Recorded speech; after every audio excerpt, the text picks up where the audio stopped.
Ever since my husband's first love got divorced, he's been all about her and her kid. He stopped picking up our daughter from school. He doesn't read her bedtime stories anymore. On the day our daughter had an accident, he was at Disney with his first love's kid. The day our daughter died, Larry was at Disney with them too. I called him crying, but he hung up on me. When they brought our daughter out of the ER, covered in a white sheet, Larry texted me, "Christina, unless you agree to a divorce, don't bother me. I hate hearing your voice, get it?" I collapsed to the floor, heartbroken. I get it. Of course, I do. He doesn't love me. He never wanted to marry me in the first place. On our daughter's 5th birthday, Larry asked for a divorce, because his first love, Helen, was single again. She was living a tough life with her kid, and Larry wanted to give them a home. It's ridiculous. Doesn't Dora need a complete family too? I didn't agree. Larry was so mad that he threw his dinnerware. He said coldly, "Christina, if you hadn't gotten me drunk back then, there wouldn't be a Dora. This marriage is stolen by you. Do you want to destroy my life forever?" It stung,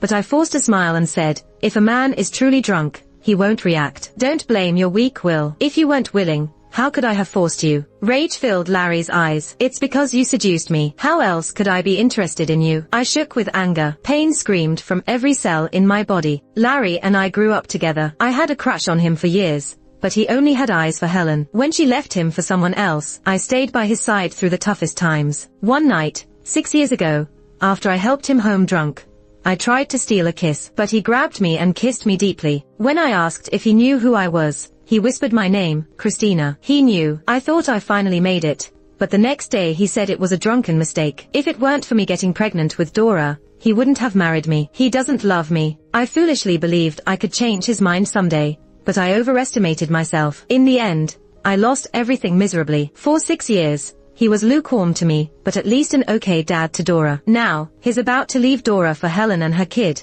who isn't biologically his. I couldn't accept it. Sniffling, I held back tears and said, "Larry, I won't divorce you. Go ahead and stay with Helen.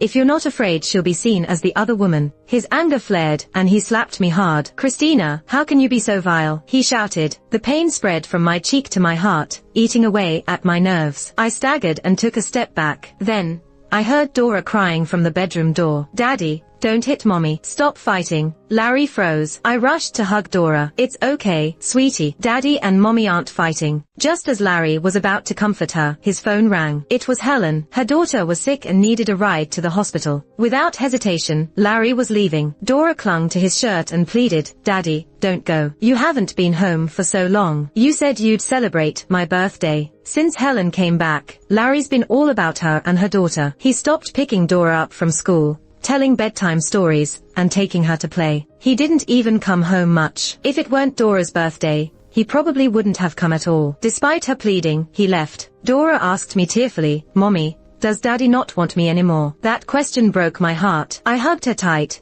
choking back my tears, saying, "Of course not. Daddy loves you. He'd never leave you." But I underestimated how much Larry cared for Helen. The next night, my stomach hurt so bad from my chronic condition that I couldn't stand it. Dora called Larry, crying, "Daddy, Mommy's sick. Can you take her to the hospital?" After a pause, he laughed coldly. "Christina, are you still playing games to trick me into coming home? Your lies are bad enough. Don't teach our daughter to do the same." I could hear Helen in the background. "Larry, Tina won't eat again." Larry's voice softened immediately. "I'll handle it," he said, ignoring Dora and me as he hung up. Now, not just my stomach, but my heart ached to the point of suffocation. I dragged myself up and swallowed some meds. Dora hesitated, asking, "Mommy, who's the lady on the phone? Who's Tina?" I didn't know how to explain. How could I tell her that Daddy was leaving us for another woman and her kid? After getting Dora to sleep, even in her dreams, she called out for her daddy. Before falling asleep, I got a video from Helen. In it, Larry handed a peeled apple to Tina,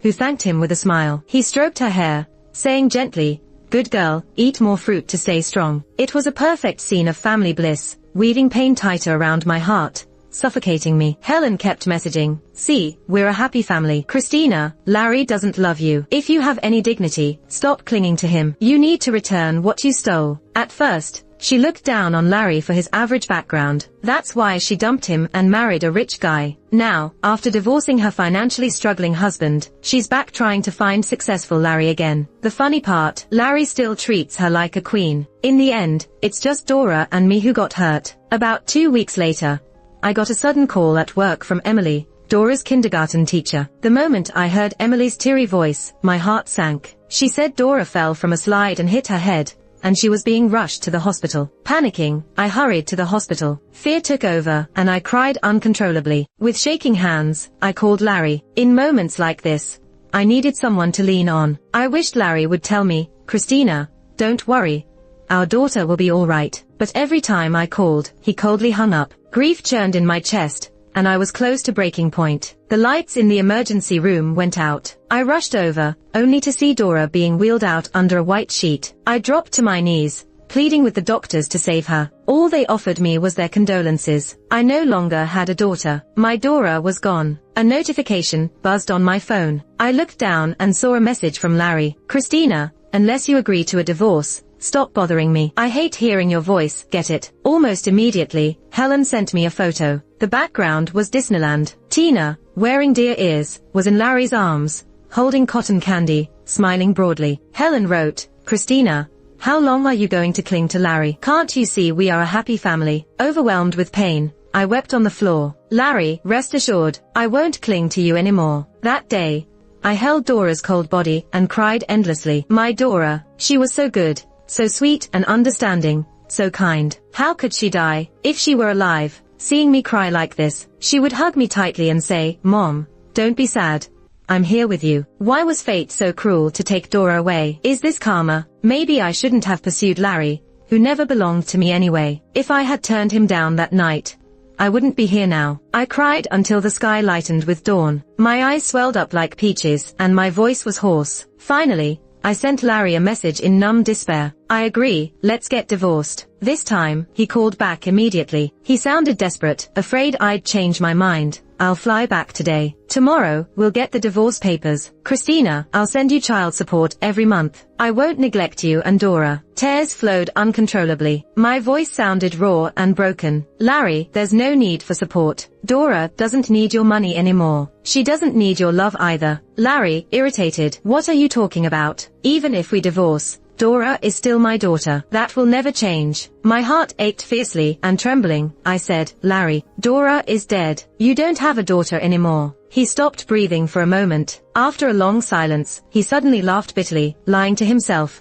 "Christina, are you crazy? I knew you didn't want to divorce, but I didn't think you'd stoop to cursing our daughter, just to trick me into coming home." Even now, he thought I was deceiving him. Immense pain hit me like a tsunami. I screamed through my sobs, "Larry, Dora is dead. Our daughter, she's dead. She's lying in the morgue right now." Larry's breathing turned heavy with fury. "Christina, shut up. Dora couldn't be dead. My daughter is waiting for me at home. She's waiting for me to tell her stories, teach her to draw, play Legos, and take her to the amusement park. How could she be dead?" Turns out, he remembers how much Dora longed for him to come home and spend time with her. But what did he do instead? On the 16th last month, he promised to join Dora for the parent-child event at her kindergarten, but he bailed, because he was busy helping Tina get into a new school that day. Last Saturday, he promised to take Dora on an outdoor trip. He ditched that too, because he went with Helen and Tina to the aquarium to watch dolphins. He knew how disappointed and sad Dora was, yet he kept prioritizing Helen and her daughter over her. The pain in my heart intensified. Through gritted teeth, I said, "Larry, you were never fit to be Dora's father." When Larry returned,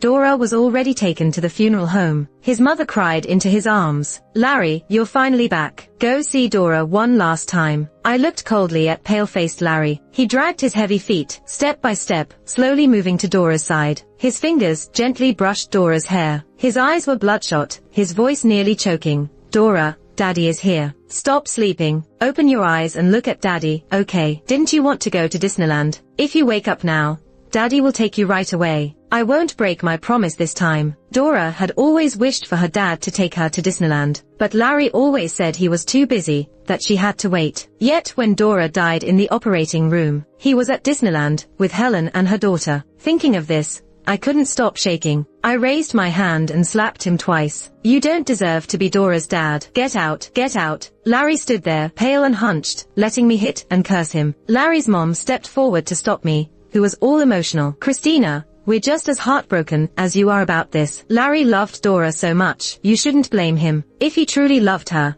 he wouldn't have let Helen and her daughter disappoint Dora time and again. I cried and then let out a sarcastic laugh. Why doesn't anyone ask Larry? Where was he yesterday? Who was he with while our daughter lay dying in the operating room? Larry looked up at me. His eyes were red, filled with sorrow that he couldn't hold back. His shoulders shook.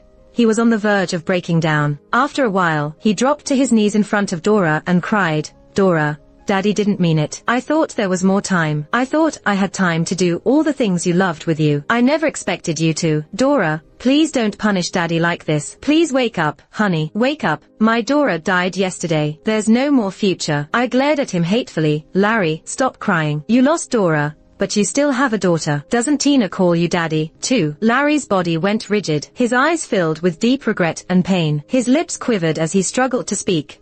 "I'm sorry, Christina. I'm so sorry. I was wrong. It's all my fault. Please stop. Don't say any more. Larry, from now on, Dora and I don't need your apologies." On the night of Dora's funeral, I held her clothes and curled up on her little bed, sobbing uncontrollably. I thought about Mother's Day this year. She used her chubby little hands to wash and dry my feet. Then she asked in her tiny voice, "Mommy, am I a good girl?" I smiled and tapped her cute little nose. "My Dora is the most well-behaved and adorable girl in the world." She giggled and snuggled into my arms. "Mommy, when I grow up, I can help you with chores." "Dora, my poor baby girl. How could you leave Mommy? How am I supposed to live without you?" In my grief, I clenched my teeth, took a blade, and cut my wrist. The blood flowed crimson red. The overwhelming pain swallowed me whole. "Dora, wait for Mommy. I'll come find you soon." As my consciousness faded, I saw Larry's panicked face. Christina, don't sleep," he called out anxiously. "I lost Dora.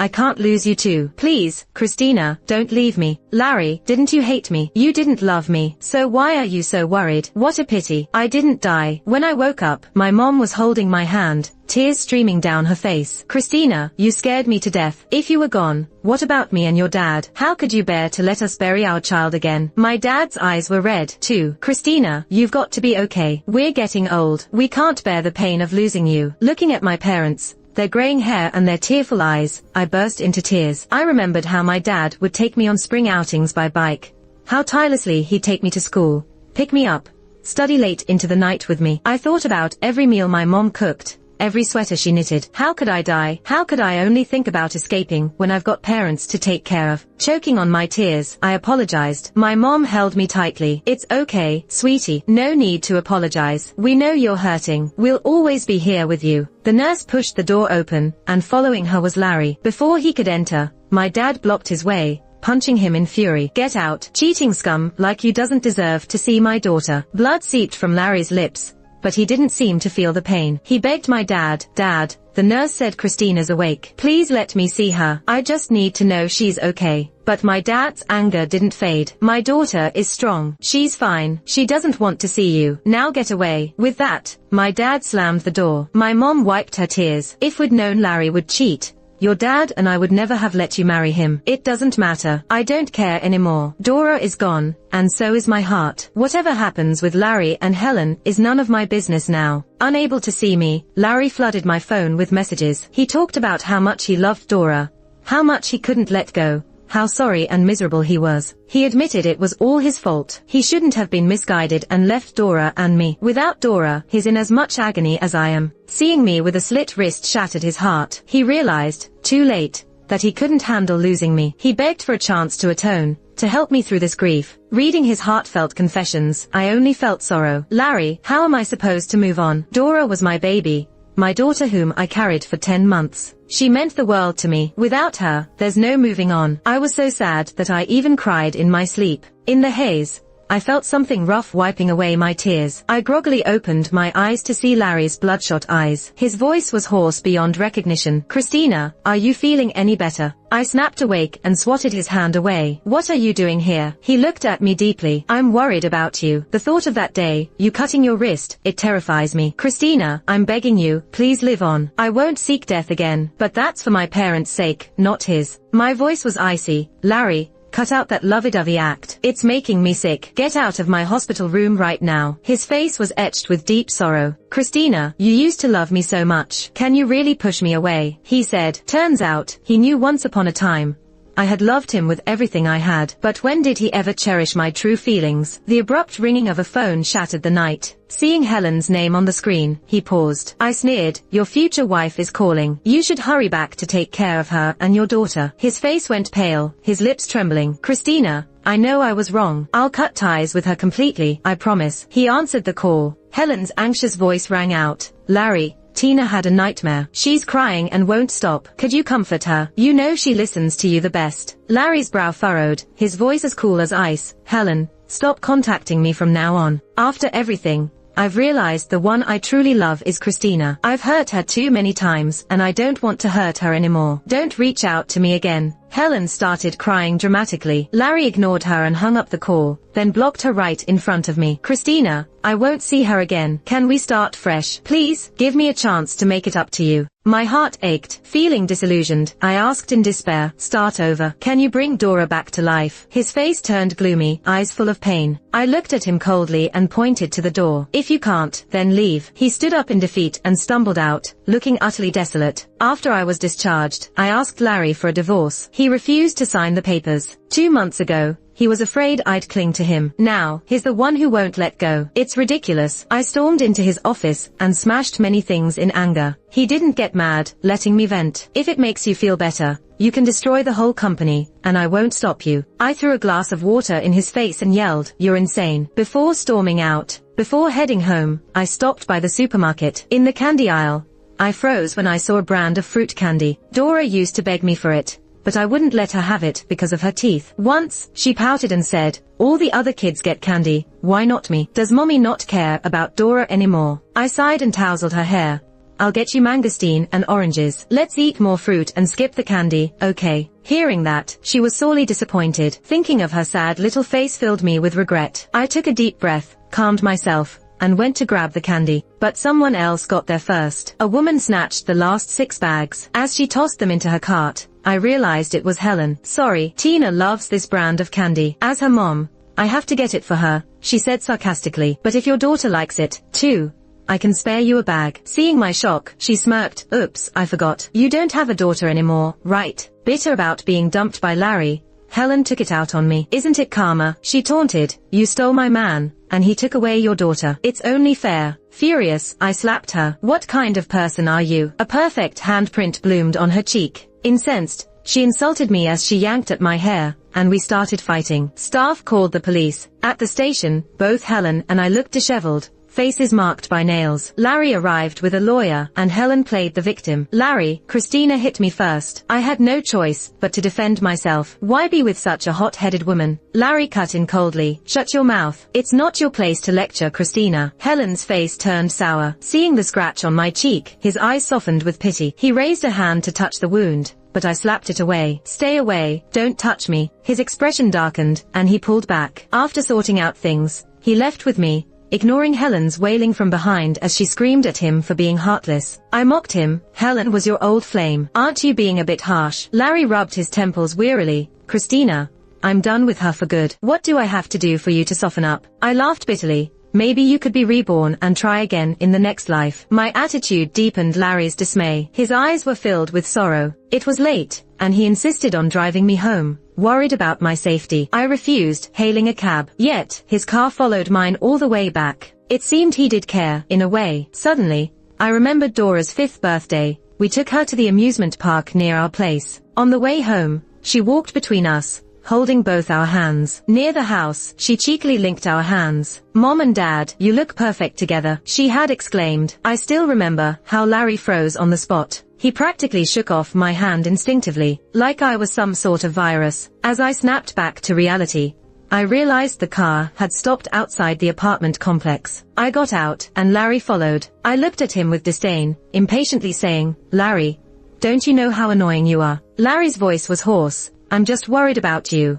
I didn't mean anything else." His concern and affection came too late, making it seem completely unnecessary. I chuckled, full of sarcasm. "Do you like taking care of your exes that much? With Helen, and now with me?" His brow furrowed deeply. "You're different from her. You're my wife." I corrected him immediately. Soon to be ex-wife. Mentioning divorce, Larry still refused to give in. By now, he actually fantasized that I might come back. How ridiculous. I didn't want to argue any longer.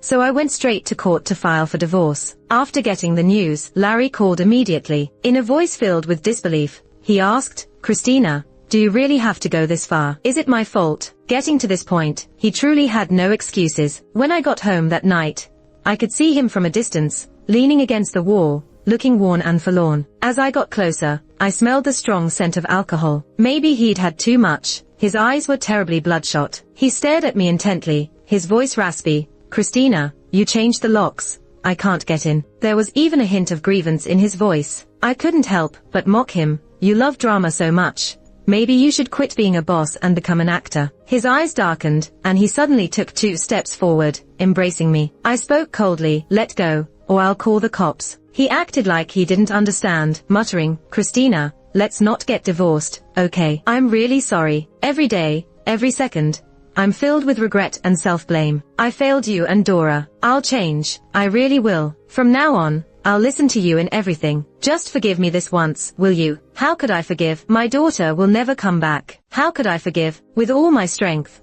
I pushed him away. He stumbled, falling embarrassingly against the wall. I looked down at him coldly, saying, "Don't disgust me with your so-called deep affection. Larry, I really regret ever loving you. If I could, I'd rather have never met you." Upon hearing this, it was as if the soul was sucked out of him, staring at me blankly, his gaze empty. After a while, he hunched over, covering his face with his hands, and I heard his muffled sobs. I saw tears seeping through his fingers. "Larry, if you knew it would turn out this way, why did you go down this path?" Larry finally agreed to the divorce, but when I got the agreement, I was still shocked. Besides the house, I hadn't expected him to give so many stocks and cash. When signing, his smile was forlorn and bitter. "This seems to be the last thing I can do for you. Christina, from now on, just keep moving forward. There will surely be plenty of wonderful things waiting for you." I didn't say anything more. I lowered my head and signed. After the divorce, life carried on quietly. Every weekend, I'd go to the orphanage as a volunteer. Being around the kids improved my spirits. The sound of their laughter made me feel cheerful. That day, I unexpectedly saw Larry at the orphanage. He was playing a game with the kids. He had long been a star of attention, and yet, at that moment, I could see a touch of innocence in his smiling eyes. Talking to the director, I learned that for more than 2 years, Larry quietly made significant donations. The director frequently expressed gratitude, and Larry just said, as long as the kids could grow up healthy, that would be the best reward for him. I felt a bit wistful. When I came back to my senses, Larry was already standing in front of me. He said to me, "Long time no see. This city isn't small, yet it's not that big either. But in almost 3 years, the times we met are few and far between." Larry's lip curved into a faint, bitter smile. "Because I know that not seeing me would make you much happier." Sounded like he was deliberately avoiding me, but he wasn't wrong. I really didn't want to see him. I thought for a moment and said, "Thank you for your donations." He replied gently, "These kids are lovely. Being with them, life feels easier. So there's no need to thank me. I'm just doing what I can." He really seemed to have changed a lot. Not as sharp as before, more reserved and steady. He tentatively asked, "Christina, can we have lunch sometime?" His eyes hinted with expectation. I shook my head, calmly saying,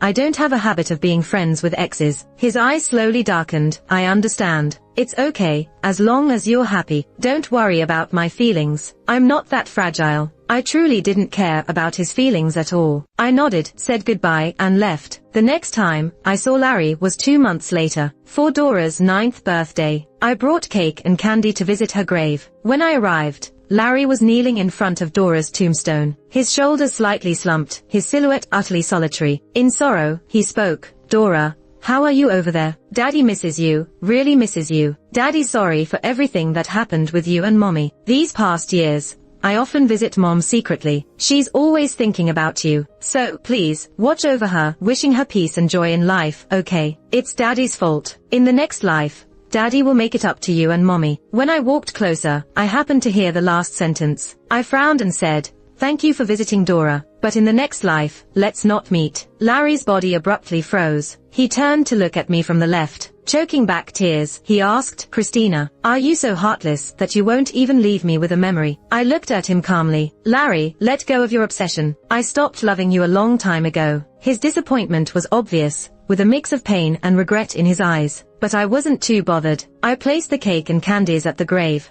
Dora, happy birthday. Mom has never forgotten you. Don't forget me either, okay? Remember, Mom will always love you. You will always be Mom's precious little princess. I raised my hand, gently touching Dora's photo on the tombstone. My baby, her smile as bright as ever. My vision started to blur, and I bit my lip, telling myself over and over not to cry. Christina, don't make Dora worry. Larry offered me a handkerchief. I glanced at it but declined. I took a tissue from my pocket and wiped the tears from my cheeks. Larry looked downcast and awkwardly retracted the handkerchief. As we left the cemetery, he cautiously asked, "Can I take you home?" I refused him again. I put on my sunglasses, hiding my swollen eyes, and walked away. I could feel Larry's intense gaze burning into my back, but I never looked back.